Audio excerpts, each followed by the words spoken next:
Daily serial హరిత. రచన K Tayaramma గారు. నిన్నటి సంచిక తరువాయి. నల్లబడిన ఆ సిల్వర్ గ్లాసును చూస్తూ ఒక్క క్షణం అదోలా మొహం పెట్టింది హరిత. తర్వాత దాన్నే నోట్లో పోసుకుంది. ఎవరి మట్టుకు వాళ్ళు వెళ్ళిపోయారు, ఆ వచ్చిన వాళ్ళంతా. హరిత అలా ఆ నులక మంచం మీదే నడుం వాల్చింది. చల్లని వేప చెట్టు గాలి ఎప్పుడు నిద్ర పట్టిందో తెలియదు. సాయంత్రం 6 గంటలకి తెలివొచ్చింది. ఒళ్ళు తూలిపోతున్నట్టుంది.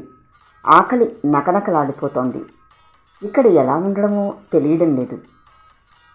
ఇంద టీచరమ్మా. గాజు గ్లాసు ఆమె చేతికి అందించాడు సత్యం. ఏమిటిది? టీ నీళ్ళు. చిన్నగా నవ్వింది హరిత. ఆ రంగు రుచి ఎప్పుడూ చూడలేదు. అయినా తప్పదు. బలవంతంగా నోట్లో పోసుకుంది. కొంచెం చైతన్యం వచ్చినట్లయింది. టీచరమ్మా, నువ్వు వండుకుంటావా? కూసిన గింజలిస్తాం అంది రాజమ్మ వచ్చి. మాట్లాడలేకపోయింది హరిత. మరేం కాదు టీచరమ్మా, మేము మాలోళ్ళం. నువ్వు మా కాడ కూడు తింటావా అని. పర్వాలేదు అంది హరిత ఎటో చూస్తూ. రాత్రి 8 గంటల ప్రాంతంలో చిన్న సిల్వర్ పళ్ళెంలో ఎర్రటి అన్నం, అందులో కొంచెం పులుసు పోసి తెచ్చింది రాజమ్మ. తల తిరిగినట్లయింది హరితకి. ఇదేమిటి అంది హరిత అప్రయత్నంగా.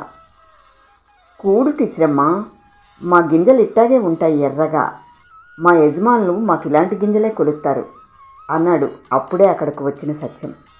ముద్ద కలిపి నోట్లో పెట్టుకోబోయి ఆగింది హరిత. తిను టీచరమ్మా, నువ్వు నీచి తినవని ఆనపకాయ పులుసు వండింది మా అమ్మ అన్నాడు సత్యం. ఎలాగో 2 ముద్దలు తిని అయిందనిపించింది హరిత. చుక్కలు ఆకాశంలో నిక్కపొడుచుకుంటున్నాయి. వాటిని లెక్క పెడుతూ అలా పడుకుంది హరిత. ఆమె పక్కనే మరో నులక మంచం వాల్చుకొని రాజమ్మ, ఆమె కూతురు కాసులు పడుకున్నారు. కాసులకి 14 ఏళ్ళు ఉంటాయి. అమ్మా, నేను పొలం వెళ్ళిపోతున్నాను అంటూ చేతికర్ర దుప్పటి తీసుకెళ్ళిపోయాడు సత్యం. సత్యం పొలంలో పడుకుంటాడా అని అడిగింది హరిత రాజమ్మని. అవును టీచరమ్మా, పొలం కాపుండకపోతే చేతికొచ్చిందంతా నేలపాలైపోద్ది. యజమానులు ఆ కొలిచే గింజలు కూడా కొలరు. అందుకే బిడ్డ ఎండా వాన లేకుండా ఆడే తొంగుంటాడు అంది రాజమ్మ. అర్థమైనట్టు ఊరుకుంది హరిత. ఓలమ్మ, కథ చెప్పే. కాసులు ముద్దులు గునిసింది. నా ప్రాణం పోయి నాను సత్తా ఉంటే నీ కథలు కావాల్సి వచ్చాయే గుంట, పళ్ళకు తొంగో.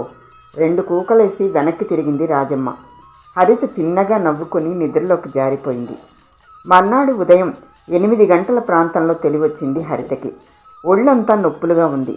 బద్ధకంగా లేచి బ్యాగ్లోంచి టూత్బ్రష్, టూత్పేస్టు, తువ్వాలు తీసుకుంది.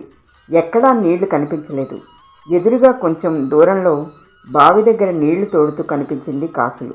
అక్కడికి వెళ్ళింది హరిత. సశేషం.